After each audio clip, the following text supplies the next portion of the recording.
Gece yalnız, sokaklar sessiz. Sana bakan gözler hep menfaat peşinde.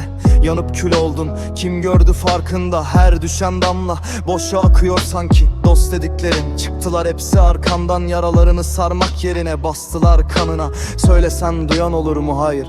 Kendini harap ettiğin kimseye fark etmez bu. Söylesen kendini harap ettiğin hangi insanın umurundasın? Kalbin kırık, gözün dolu, kim anlar seni karanlığın ortasında? Yalnızlıkla dans ediyorsun, her adımın sessiz. Gözlerindeki yangın kimseyi ilgilendirmez. Söylediklerin kaybolur, rüzgarda savrulur. Ama sen bilirsin, tüm acını yüreğinde taşırsın.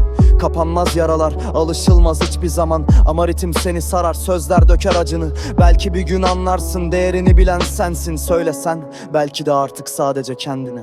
Söylesen